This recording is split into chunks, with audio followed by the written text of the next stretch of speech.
사도행전 1장 우리 8절 같은 목소리로 읽도록 하겠습니다. 같이 읽습니다. 오직 성령이 너희에게 임하시면 너희가 권능을 받고 예루살렘과 온 유대와 사마리아와 땅끝까지 이르러 내 증인이 되리라 하시니라. 아멘.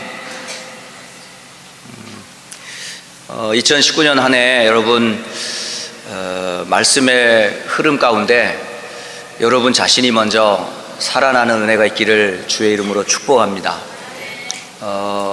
세상에 많은 말들을 들어버리면 여러분 좋은 정보도 얻고 경험도 얻을 수 있지만 그것 가지고는 여러분 살아날 수가 없습니다. 또 물론 책도 많이 읽고 책을 읽은 내용을 가지고 여러분이 실천도 해보지만 그것 가지고는 절대 여러분 영혼을 살릴 수가 없습니다. 오직 살릴 수 있는 길은 살았고 운동력 있는 하나님의 말씀밖에는요 다른 길이 없습니다. 저는 한 구절로 제 인생이 바뀌었습니다. 수많은 성경을 읽었기 때문에 성경을 다 읽고 이해해서 제 인생이 바뀐 것이 아니고 한 말씀, 한 구절이 제 영혼을 터치했고 제 마음과 생각을 사로잡았고 그게 결국은 제 인생을 완전 변화시킬 수밖에 없었던 그 한 구절, 하나님은 과연 살아계시는가? 그 살아계신 하나님이 도대체 어디 계신가? 그 사실을 믿지 않으면 하나님이 기뻐하시지 않는 믿음이다. 나름대로 열심히 교회 생활도 했고 학교 생활도 성실하게 했으며 부모에게 욕먹을 정도의 그렇게 나쁜 짓을 하지는 않았던 어떻게 보면 범생이었어요. 싸울 줄도 모르고 그렇게 남에게 악한 짓을 할 정도로 제가 좀 강한 사람도 아니었었는데 그 한 구절 하나님이 계시다는 사실, 이 사실을 제가 알고 나서 저는 견딜 수가 없었어요. 왜냐하면 제가 인정하고 싶지 않았거든요. 하나님은 안 계시다라는 그런 배경으로 제가 컸거든요. 눈에 보이는 것만 쫓았고 손에 잡히는 것만 제가 믿었고 제게 유익이 되는 것만 쫓아갔던 사람이었기 때문에 절대 눈에 보이지 않는 사실은 제가 인정을 안 했어요. 그러니까 오직 저의 인정은 보여야 돼요. 잡혀야 돼요. 느껴야 돼요. 체험되어야 돼요. 그런데 저는 그거 이외에 다른 영적인 세계, 영적인 문제, 영적인 존재, 영적인 배경 정말 몰랐습니다. 그런 제가 하나님을 생각한다는 자체는 제 머릿속에는 도저히 나올 수 없는 그런 단어들이었었어요. 그런데 친구 따라 교회를 갔고 교회를 가는데 역시 교회는 하나님 말씀을 전한다고 하지만 저한테는 전혀 터치가 되지를 않았어요. 그리고 나름대로 신앙생활을 껍데기로는 했지만 제 마음속으로는 항상 하나님은 없는 것처럼 그렇게 여겼었어요. 그렇게 몇 년을 다니다 보니까 더 이상은 양심이 허락을 못해요. 이렇게 나는 남을 속이면서 살 정도로 완전 범죄를 할 수 있는 그런 사람이 아니었기 때문에 제 양심에서 난 도저히 교회를 다닐 수 없겠다 해서 교회를 떠난 적도 있었어요. 이런저런 이유 때문에 다시 교회를 왔지만 제가 하나님을 잘 알았냐? 몰랐어요. 예수님을 믿었냐? 믿는 척 했을 뿐이지 저에겐 구원의 확신 전혀 없었어요. 기도했어요. 하지만 응답도 없었어요. 제 삶은 껍데기로는 잘 믿는 사람처럼 칭찬을 받았지만 제 마음속으로는 전혀 행복이 없었던 사람이었어요. 왜 그럴까?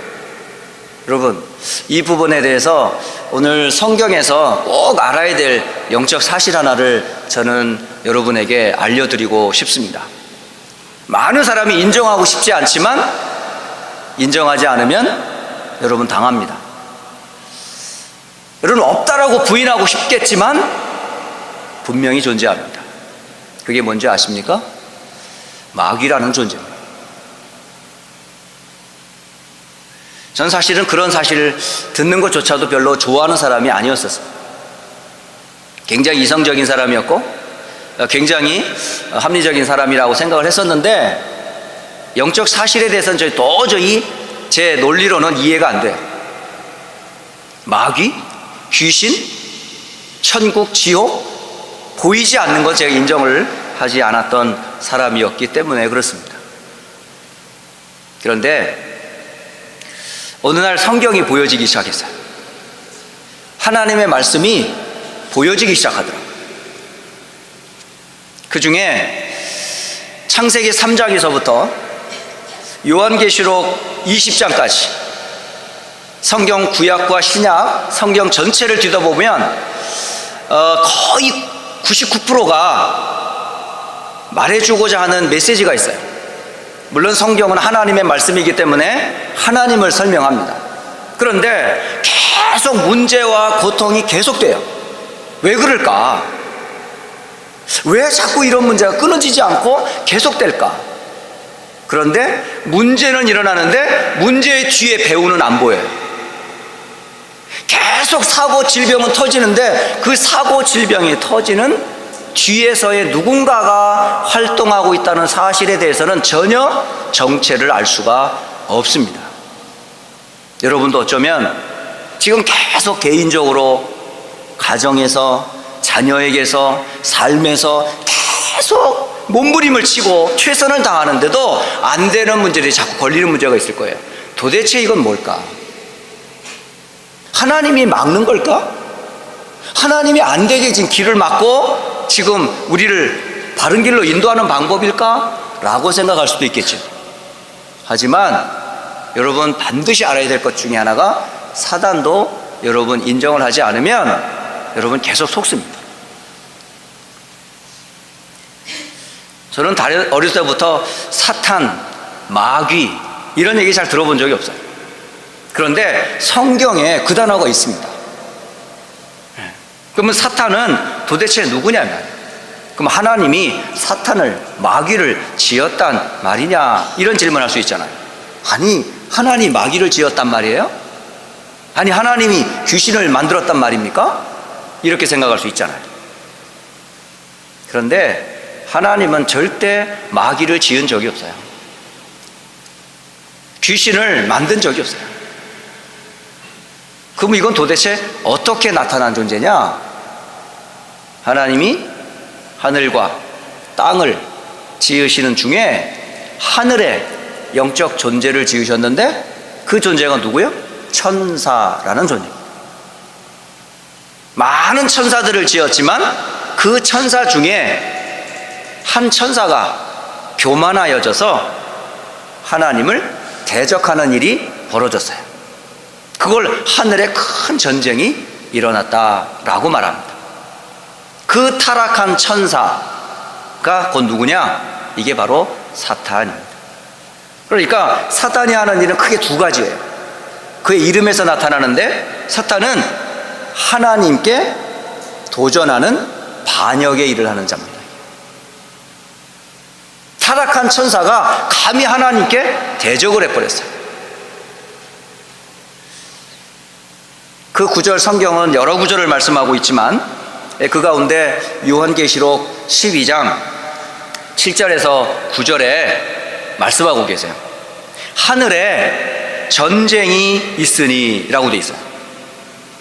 미가엘이라고 하는 천사장이 있었는데 미가엘과 그의 사자들이 용과 더불어 싸울세 이렇게 되어 있습니다.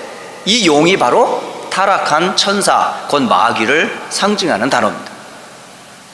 그의 사자들과 싸우나 이기지 못하여 다시 하늘에서 그들이 있을 곳을 얻지 못한지라.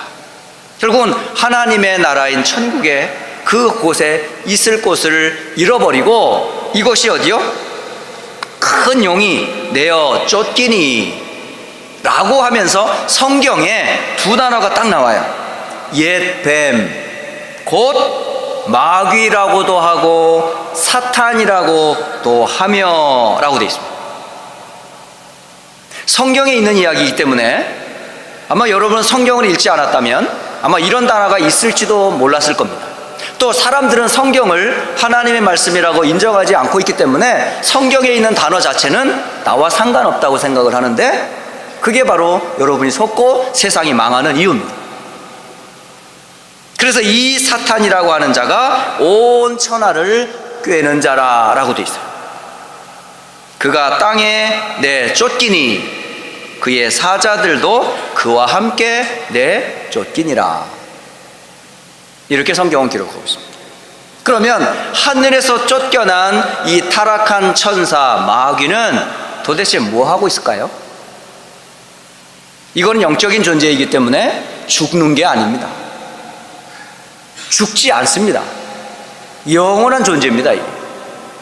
그렇다면 죽지 않고 인격을 갖고 있고 활동을 하고 있다면, 이게 하나님을 대적했다면 이 타락한 천사는 도대체 어디에서 지금 무엇을 하고 있을까요? 여러분이 영적 사실들을 분명히 알고 있으셔야 돼요. 그렇지 않으면 절대 여러분 세상을 이길 수가 없습니다. 노력한다고 되는 게 아닙니다. 이게 배운다고 지식으로 되는 것도 결코 아니고요. 여러분이 있어야 될 가장 힘이 뭐냐면 영적 힘인데, 그 영적 지식인데 그게 어디서부터 확인되냐? 성경에서 확인이 돼야 돼요. 그러면 이 타락한 천사, 이 마귀는 분명히 하늘에서 쫓겨났어요. 그리고 공중으로 쫓겨난 이 천사는 어디서 뭐하고 있을까요? 이게 영적인 존재이기 때문에 눈에 보이질 않습니다. 절대 그릴 수가 없는 존재입니다. 표현할 수가 없는 존재입니다. 누군가를 이용합니다. 절대 자신의 정체를 드러내지 않습니다. 그런데 사람들은 드러난 정체를 보고 사탄이라고 하는데 그건 아닙니다. 천사의 모습을 아무도 본 자가 없습니다. 그 출현한 첫 사건이 어디냐? 그게 바로 에덴 동산에서 하나님의 지으심을 받은 아담과 하와가 생활하던 에덴 동산에 출현을 한 겁니다. 그때의 이 사탄은 눈에 보이지 않게 눈에 보이는 존재, 선악을 알게 하는 나무의 실과를 먹으면 아담과 하와를 멸망시킨 걸 알았기 때문에 누군가를 이용했어요. 그게 누굴까요? 여호와의 지으신 들 짐승 중에 뱀이 가장 간교하니라. 이게 뱀을 이용한 거예요. 그 뱀을 이용하여 아담과 하와를 하나님과 관계를 깨뜨리게 만들었어요. 여러분, 지금도 똑같습니다.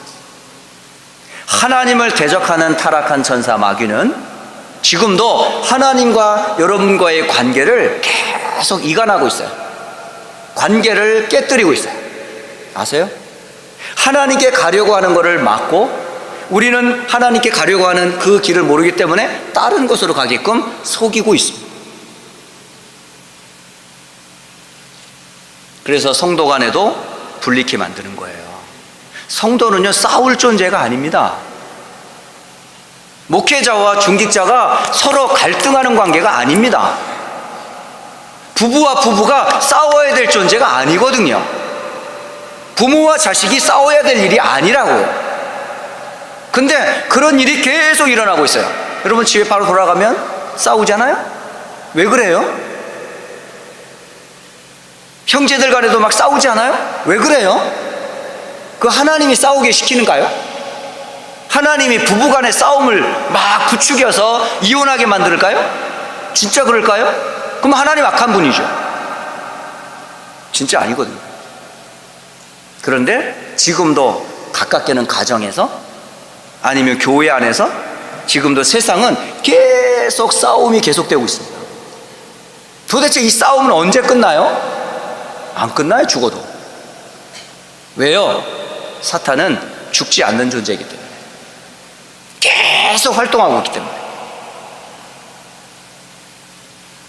그리고 사탄은 지금도 그 활동을 하고 있는 존재는 개인, 가정, 가문, 후대, 세상, 정치, 경제, 세상의 문화를 다 붙잡고 지금도 세상 임금 노릇을 하고 있습니다. 성경의 수많은 구절이 창세기 3장에서부터 요한계시록 20장까지 거의 성경 전체가 누구를 얘기하고 있느냐? 사단과 귀신의 활동들을 얘기하고 있는데, 사람들은 그 존재에 대해 귀를 막고 눈을 막고 마음을 닫고 있어서 전혀 그 사실을 인정을 하려고 하지 않고 있습니다. 그렇기 때문에 지금 세상은 누가 장악을 하고 있을까요? 바로 이 사탄이 잡고 있는 서밋들이 세상을 장악하고 있어요.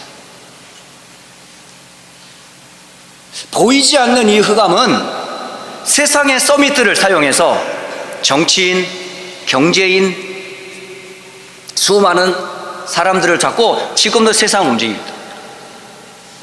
성경은 그래서 그것을 12가지 문제다 이렇게 표현을 하고 있습니다.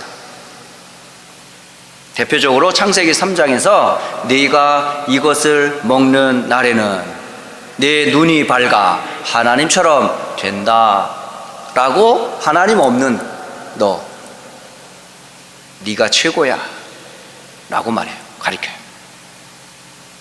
그리고 창세기 6장에는 하나님의 아들들이 사람의 딸들의 아름다움을 보고 결혼을 했다 이렇게 되어 있습니다. 결국 내가 보이는 대로, 잡히는 대로 눈에 보이는 물질주의, 육신주의를 쫓아 살아가고 있어요. 그리고 사람들은 내 이름을 내자, 우리가 흩어짐을 면하자 라면서 탑을 높이 쌉니다. 결국 뭘까요 이게? 성공. 그러니까 나 중심, 돈과 물질 중심, 그 중심에 성공이 딱 자리 잡고 있어요.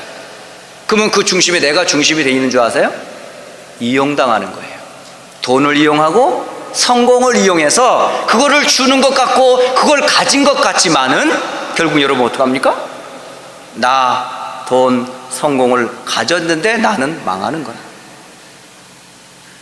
누가 이렇게 시킬까요? 사단이 하는 일입니다. 그 사람들은 태어나서 죽을 때까지 세상 문화 속에 살아가요.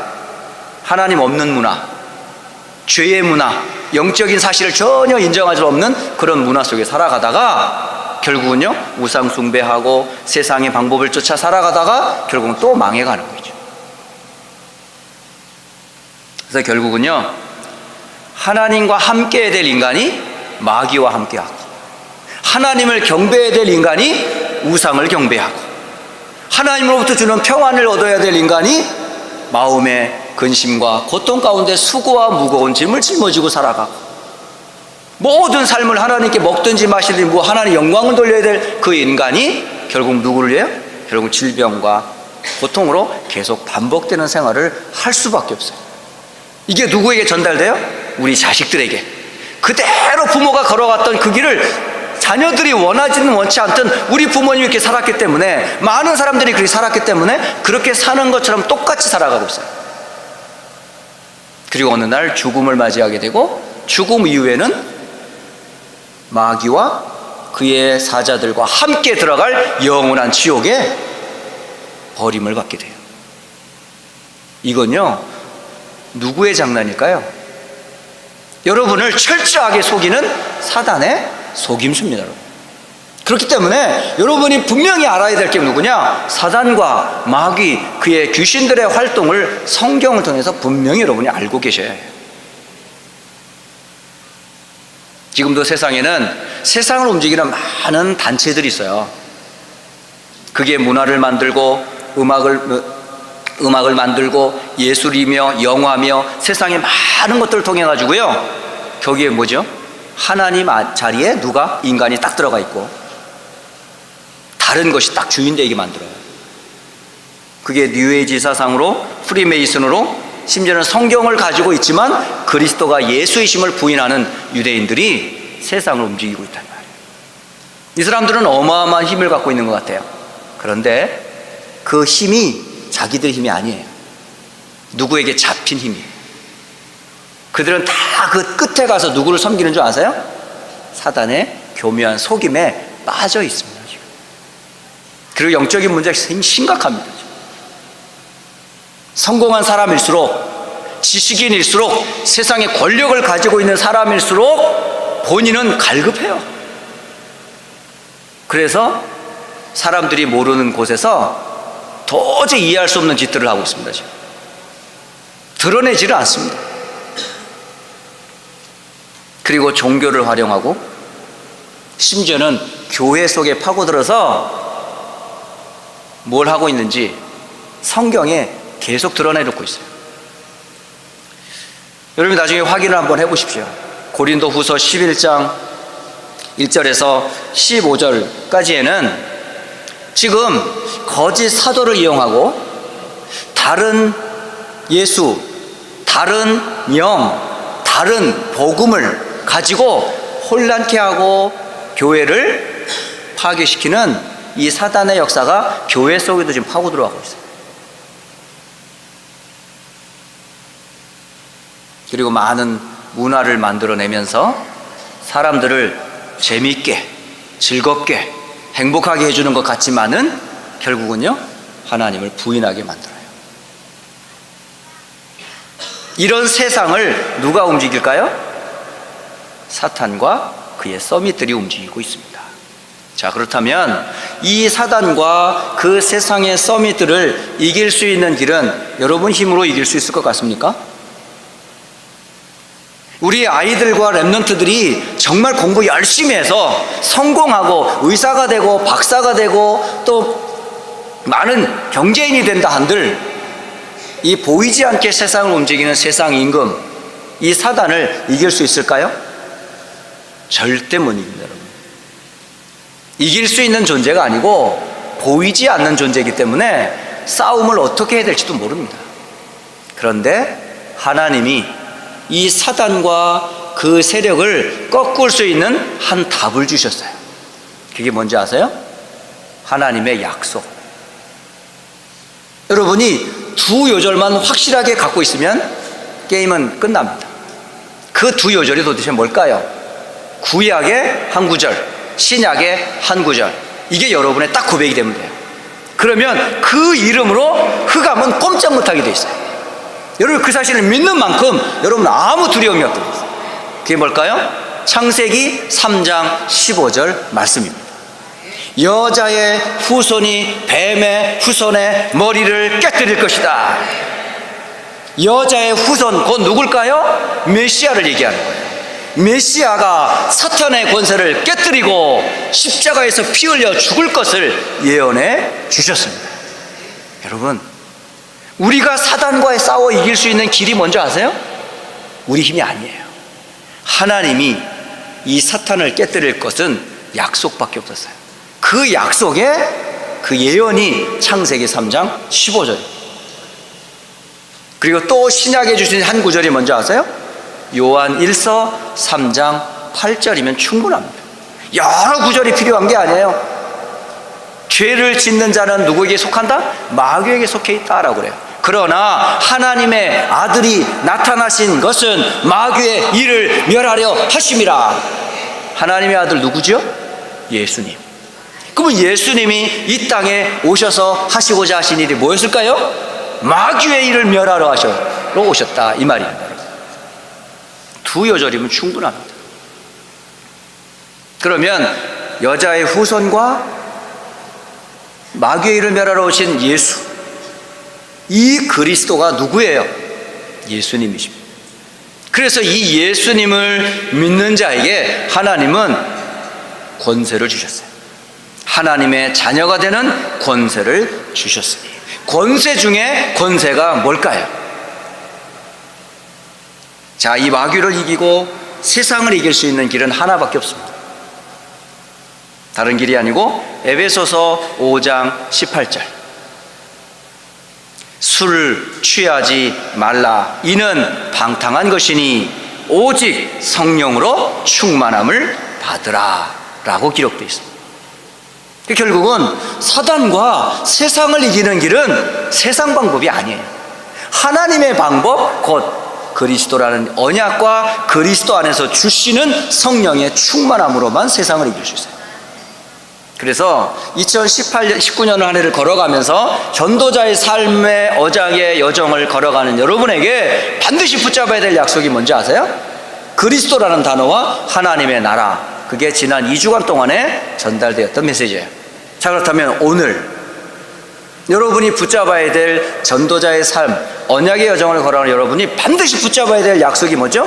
오직 성령이라는 단어. 이 오직 성령의 비밀을 가졌던 사람들이 있는데 그 사람들의 증거가 우리는 7명의 렘넌트다 그렇게 표현합니다. 그냥 저스트 그냥 예일 뿐입니다. 그러나 그거는 그들만의 이야기가 아니라 오늘도 그 요셉이 붙잡고 다윗이 붙잡고 바울과 렘넌트들이 붙잡았던 그 약속을 나의 언약으로 붙잡은 사람을 보고 영적 서밋이라 그러는 거예요. 결국은 여러분이 오직 성령의 방법은 뭘까요? 말씀 잡고 여러분이 오직으로 들어가면 됩니다. 그 예로 요셉을 보며 애굽을 지배하고 있는 바로 왕이 한 말입니다. 이게 뭐라고 얘기했어요? 창세기 41장 38절에 하나님의 영에 감동된 사람이다 라고 표현했어요. 바로 요셉이 어떤 사람이에요? 오직 성령의 비밀을 가지고 있는 사람이에요. 그리고 다윗이 사무엘 대제사장으로부터 기름 뿔병으로부터 기름 부음을 받은 후에 어떻게 되어 있습니까? 사무엘상 16장 13절에 이날 이후로 여호와의 영에 크게 감동되니라 라고 되어 있습니다. 기름 부음을 받은 자, 곧 그리스도로 충만할 때 하나님의 영에 감동된다 이렇게 되어 있습니다. 그리고 엘리사는 열왕기하 2장 9절에 자기가 무엇으로 힘을 얻을 수 있는지 비밀을 알고 있는 사람이었어요. 바로 선지자 엘리야를 끝까지 쫓아가면서 구했던 마지막 기도 제목이 뭔지 압니까 여러분? 주변 사람들은 가지마, 곧 엘리야 선지자는 죽을 거니까 더 이상 쫓아가지마 라고 말했는데 엘리사는 나도 안다, 하지만 조용히 해. 내가 스승을 엘리야를 쫓아가는 이유가 하나 있거든. 그걸 알았기 때문에 끝까지 쫓아갔어요. 열왕기하 2장 9절 당신의 성령이 하시는 역사가 갑절이나 내게 있게 하소서. 갑절이 뭐예요? 어떤 영? 바로 엘리야가 가지고 있는 그 성령의 갑절의 영감을 내게도 달라고. 그래서 엘리야가 했던 일보다 엘리사가 한 일이 더 많습니다. 어마어마한 사람입니다. 그게 엘리사의 힘이 아닙니다. 바로 하나님의 영에 지배된 사람이었어요. 이 사람으로 인해서 이스라엘이 살아나고 아람 나라가 살아나고 세계가 살아났거든요. 그러면 세상을 살리는 길은 누군지 아세요? 영적 서밋을 통해 세상을 살아나게 돼 있어요.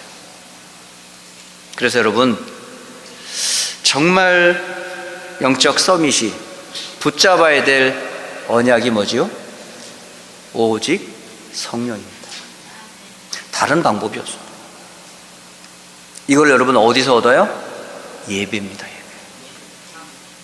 그래서 예배가 중요하다는 거예요. 여러분 혼자도 물론 예배할 수 있습니다. 집에서 혼자 예배할 수도 있습니다. 그러나 굳이 이 멀고 환경도 열악한 이곳에 굳이 달려나와 예배하는 이유가 뭡니까? 그게 여러분의 자세예요. 자세.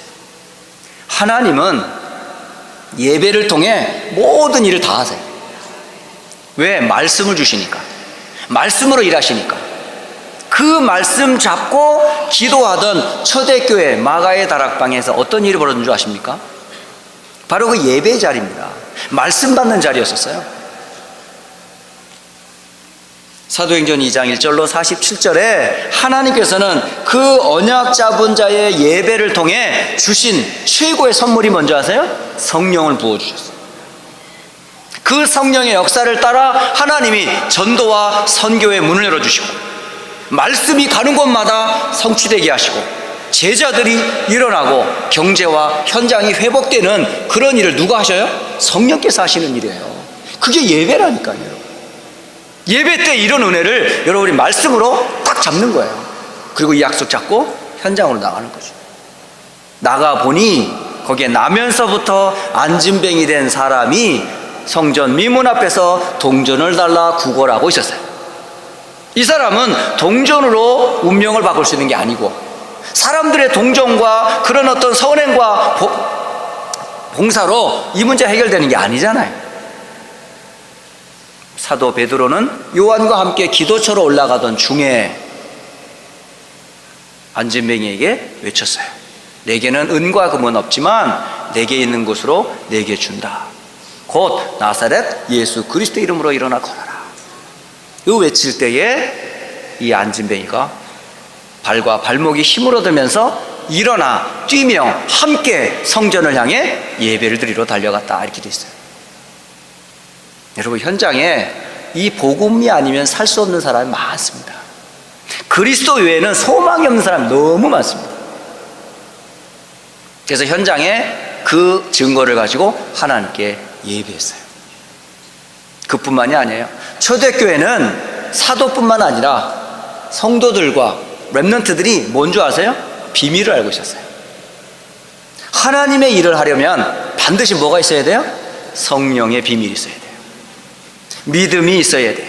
지혜가 있어야 돼요. 바로 그리스도 안에서 나오는 비밀입니다. 그때에 자신도 살고, 그리고 누구도 살아요? 교회도 살리고, 그리고요 현장도 살렸어요. 그 비밀이 오직 성령이라는 비밀이에요. 영적 서밋은 이 비밀이 있어야 돼요. 이런 사람들에게 오는 응답이 오늘 세 번째 메시지입니다. 이런 오직의 비밀을 가진 자에게 하나님은 뭘 부어주셔요? 기능 서밋의 응답을 주세요. 나는 도저히 할 수 없는데 하나님이 그에게 할 수밖에 없고 하나님의 아이디어를 불어넣어 내가 이해할 수 없는 어마어마한 새로운 창조의 역사가 일어나는 거죠. 세상 사람들 쫓아올 수가 없습니다. 그러면 어떻게 될까요? 흐름이 바뀌어요. 영원한 증거가 돼버려요. 그게 바로 문화 서밋이라는 거예요. 실질적으로 그 응답을 받았던 한 사람이 있는데 그게 바로 뭐죠? 바울이라는 사람이에요. 그것도 아주 풍랑 만난 배 안에서 일어났어요. 바울이 붙잡았던 언약이 뭐였어요? 마가의 다락방에서 시작했던 그 그리스도의 약속이 예수님에게 성취됐고, 그 예수님이 자기에게 나타나셔서 역사하셨던 그 사실, 바울은 알고 있었어요. 그리고 이 복음이 유대인과 이방인과 임금들에게 증거되기 위해 자신을 불렀다는 사실을 알고 있었어요.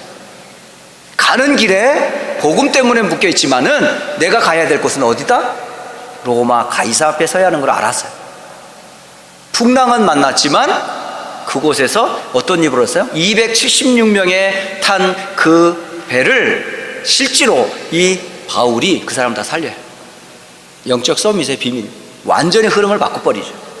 그리고 바울의 말을 청종할 수밖에 없게끔 참된 리더로 끌고 가는 거예요. 그래서 여러분, 결론적으로 교사든지 사역자든지 렘넌트든지 하나님의 자녀들이 반드시 붙잡아야 될 세 단어가 있어요. 여러분 항상 붙잡으세요. 여러분 어디 앞에 항상 써야 되냐면 그리스도, 나의 복음과 그리스도 꼭 기억하세요. 다른 방법 없으니까. 전도자의 삶의 가장 확실한 증거가 뭐예요? 하나님의 약속. 그 약속의 주제가 뭐예요? 그리스도잖아요. 그 그리스도를 왜 주셨어? 나를 구원하려고. 그래서 나의 복음과 예수 그리스도를 전파함은이라고 사도 바울은 로마서 16장 25절에 외쳤다. 그래서 여러분 항상 뭐죠? 나의 복음과 예수 그리스도. 이게 여러분의 신앙 고백이 딱 되셔야 돼요. 두 번째로 꼭 붙잡아야 될 게 뭐냐면 나의 기도와 하나님의 나라입니다. 여러분, 예수가 그리스도요, 나는 하나님의 자녀라면 여러분이 누리는 그 시간이 가장 행복한 시간이 되어야 돼요. 여러분, 기도가 행복하지 않고 하나님과 함께하는 임마누엘의 축복이 행복하지 않으면요, 기도의 힘이 힘들어서 못해요. 그러니까 기도하면 뭐예요? 행복해야 돼요. 힘을 얻을 수 있어야 돼요. 치유가 돼요. 그가 뭐예요? 바로 그 자리가 하나님 나라예요. 그래서 기도와 하나님의 나라. 그래서 여러분, 나의 기도와 하나님의 나라, 이 비밀을 쓰셔야 됩니다. 그리고 세 번째로, 나의 전도와 오직 성령입니다. 세상을 장악하고 있는 그 땅을 하나님 우리에게 살리라 하십니다. 여러분의 힘이 아니고 성령으로. 그렇기 때문에 오직 성령이 너희에게 임하시면 너희가 권능을 받는다, 그렇게 되어 있어요. 그러면 예루살렘, 유대, 사마리아 땅 끝까지 내 증인이 되리라, 다 살린다고 되어 있어요. 그래서 나의 전도와 오직 성령. 저는 2019년 한 해 휴스턴 안디옥교회 모든 성도들이 이 말씀의 흐름을 따라 나의 복음 예수 그리스도, 나의 기도 하나님의 나라, 나의 전도 다른 거 하지 말고요, 오직 성령 하면요, 여러분의 능력과 상관없이 하나님이 문을 열어주세요. 여러분 뭐만 하면 돼요? 믿고 기도하고 기다리면 돼요. 그러면 개인 변화되고요, 가정 변화되고요, 현장과 직장과 삶에 하나님의 일을 여러분 분명히 보게 될 겁니다. 그때 여러분은 그들을 살리는 전도자의 삶을 살게 될 수밖에 없어요. 2019년 한 해 휴스턴 안디옥교회 모든 성도들이, 우리 렘넌트들이, 특히 말씀 전하는 사역자들이 먼저 이 힘을 얻고 승리하시기를 주 예수 그리스도의 이름으로 축복합니다. 기도하겠습니다. 살아계신 하나님, 참 감사합니다. 예수님은 그리스도이십니다. 그 그리스도의 하나님이 우리의 구원의 주가 되시고, 그 주님이 우리와 영원토록 함께 하셔서 하나님의 나라의 축복 가운데 우리를 인도하고 계시니 참 감사합니다. 이제 세상은 사단이 장악한 세상 서밋들을 우리가 이제 살려야 되겠습니다. 그 현장에 우리의 힘과 지혜와 능력이 아니고 오직 하나님이 주시는 약속하신 성령으로 충만하기를 기도합니다. 그 능력으로 세상을 살리는 자 되게 하시고, 교회를 살리는 자 되게 하시고, 나 자신을 살리는 자 되게 하옵소서. 주 예수 그리스도의 이름으로 기도드립니다. 아멘.